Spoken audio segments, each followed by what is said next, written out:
मैं सृष्टि आप सबका स्वागत करती हूँ बेटू की मामा ब्लॉग्स में। और आज की ब्लॉग में मैं आपसे शेयर करूंगी कि मैंने अपने डिलीवरी के टाइम पे क्या क्या चीज़ें अपने हॉस्पिटल बैग में पैक किया था मेरे लिए और मेरे बेबी के लिए। तो चलिए शुरू करते हैं आज का हमारा ये वीडियो।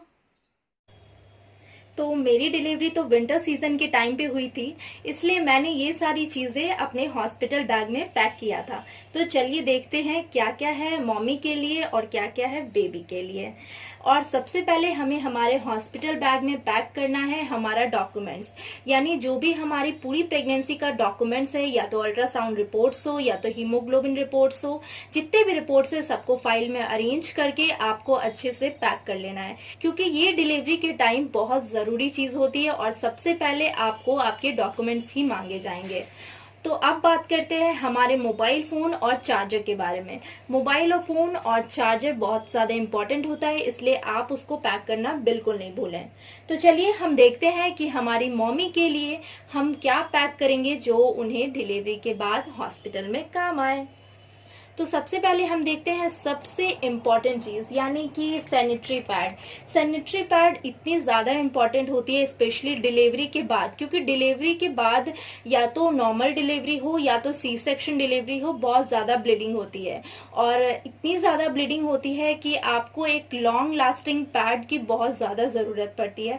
तो मैंने इस पैड के बहुत अच्छे से रिव्यूज देखे थे और पहले ही मैंने मतलब डिलीवरी से पहले ही मैंने इस पैड के 3 पैक मंगा के रखे थे, यानी एक पैक में आता है 5 पैड और मैंने 3 मंगा के रखे थे, यानी टोटल 15 पैड।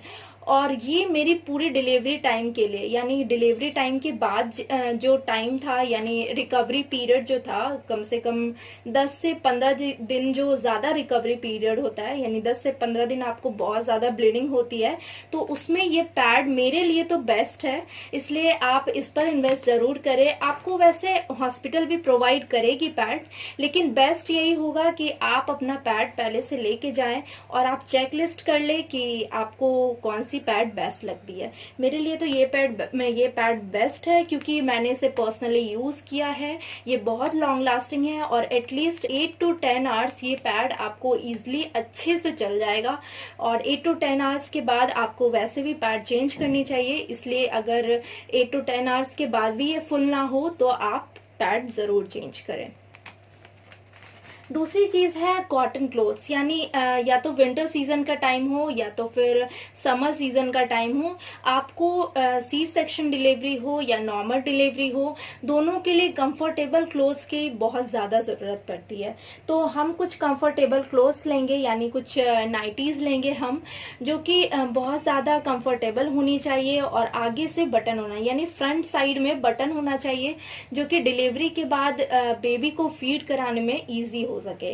और साथ ही हम एक ऐसा ड्रेस रखेंगे जो कि वेलकम होम के लिए, यानी वापस जब हम अपने घर आ सके तो एक कंफर्टेबल क्लोथ हम जरूर अपने साथ पैक कर ले, ताकि हम वापस आने टाइम उसे पहन सकें। अब हम बात करते हैं कि कुछ इम्पोर्टेंट चीज़ों के बारे में, जैसे कि ब्रश हो गया, आपका टंग क्लीनर हो गया। और डिलीवरी के बाद होता क्या है कि आपके लिप्स जो है वो बहुत सूखते हैं, तो उसके लिए आप वैसलीन ले सकते हैं और अपने फेस के लिए मॉइस्चराइजर ले सकते हैं, क्योंकि आपकी स्किन डिलीवरी के बाद बहुत ड्राई होने लगती है। स्पेशली मैंने तो एक्सपीरियंस किया है सी सेक्शन डिलीवरी, तो बहुत ज़्यादा ड्राई होती है स्किन। इसके लिए आप अपना मॉइस्चराइजर ज़रूर लेकर जाएं। और सबसे इम्पॉर्टेंट चीज़ है सैनिटाइज़र, यानी कोई भी कंपनी का सैनिटाइज़र हो, लेकिन सैनिटाइज़र आपके पास होना चाहिए, क्योंकि बेबी डिलीवरी के बाद क्या होता है कि बहुत सारे लोग बेबी से मिलने आते हैं, आपकी हेल्थ के बारे में जानने के लिए आते हैं। तो ज़रूरी नहीं है कि आप सब लोगों को जाकर बोल दें कि आप हैंड वॉश करके आए, या फिर बहुत इमीडिएट ज़रूरी भी नहीं पड़ता है। तो आप बेस्ट है कि अपने साथ सैनिटाइज़र रखें बेबी को लेने से पहले, बेबी को टच करने से पहले। जो भी लोग बेबी को टच करें उससे पहले सैनिटाइजर जरूर यूज करें, क्योंकि छोटे बच्चों में क्या होता है कि इन्फेक्शन बहुत जल्दी होता है। इसलिए आप सैनिटाइजर अपने साथ जरूर रखें हॉस्पिटल बैग में, और जो भी आपके बेबी को टच करे तो आप उसे सैनिटाइजर जरूर दें। अब सबसे इम्पोर्टेंट चीज़ होती है दूसरे की ये बॉटल। ये मेरे पास तो मिल्टन का बॉटल है, ये बहुत इम्पोर्टेंट चीज़ होती है, स्पेशली अगर विंटर सीजन है तो। स्टार्टिंग डेज में मेरे साथ क्या हुआ था कि मेरे बेबी को स्टार्टिंग फर्स्ट और सेकेंड डे फार्मूला मिल्क दिया गया था, क्योंकि फर्स्ट और सेकेंड डे बहुत ज़्यादा सी सेक्शन डिलीवरी में बहुत ज़्यादा वीकनेस होता है और आप ढंग से उठ के बैठ भी नहीं सकते हैं, इसलिए सी सेक्शन डिलीवरी में बेबी को दिया जाता है फॉर्मूला मिल्क, क्योंकि आप फीड कराने के लिए बिल्कुल कंफर्टेबल नहीं होता है। इसलिए ये बॉटल बहुत ज़रूरी होता है, इसमें गर्म पानी आप स्टोर कर सकते हैं जो कि आपको फॉर्मूला मिल्क बनाने में बहुत ज़्यादा इजी होगा। इसलिए ये चीज़ आप बहुत मतलब अपने हॉस्पिटल बैग में तो रखिए ही रखिए। अब हम बात करते हैं टॉवल के बारे में, यानी आप एक टॉवल ज़रूर रखिए अपने पास, क्योंकि टॉवल बहुत ज़्यादा इम्पॉर्टेंट होता है। आप जब भी फेस वॉश करके आए या फिर आपको हैंड वॉश करना है तो आप एक नॉर्मल सा टॉवल रखिए, ताकि आप अच्छे से हाइजेनिक रहें और अपने अपने टॉवल को वॉश करते रहें, या एक दो टॉवल एक्स्ट्रा ज़रूर रखें अपने पास।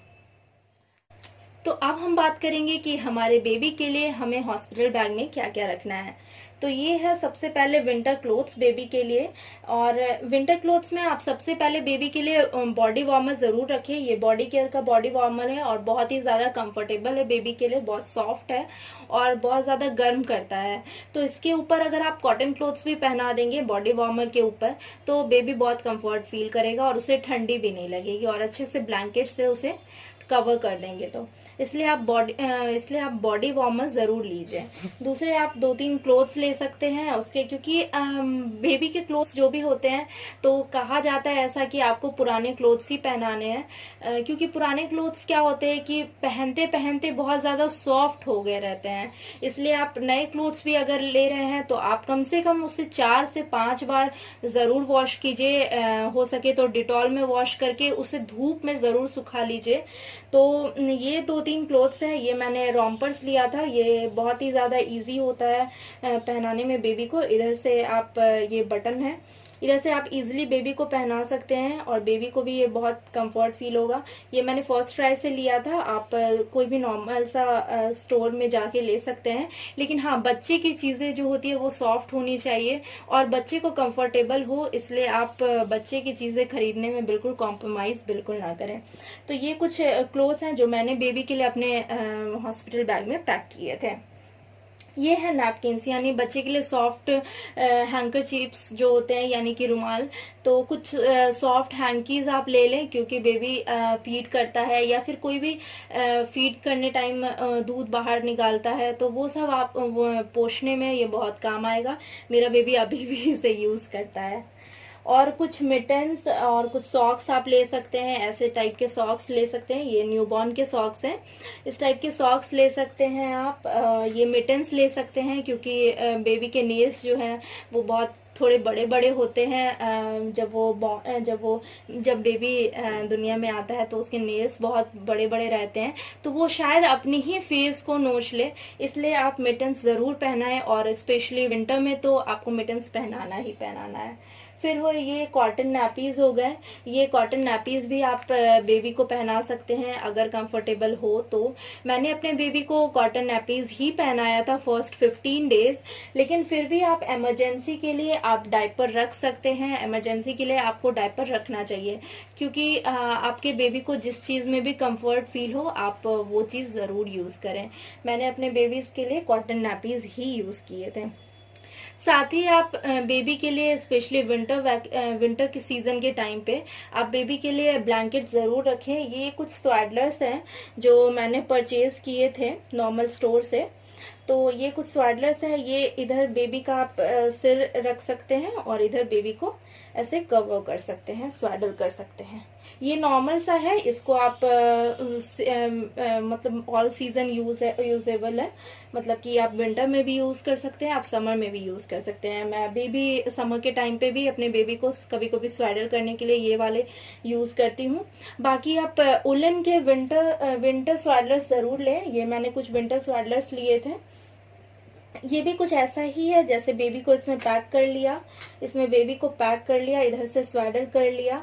और ये एक बेल्ट होता है जिससे कि आप बेबी को नॉर्मली थोड़ा लूजली टाइट बांध सकते हैं और बेबी को आपको हैंडल करने में बहुत इजी रहेगा। इस तरह से आप बेबी को हैंडल कर सकते हैं।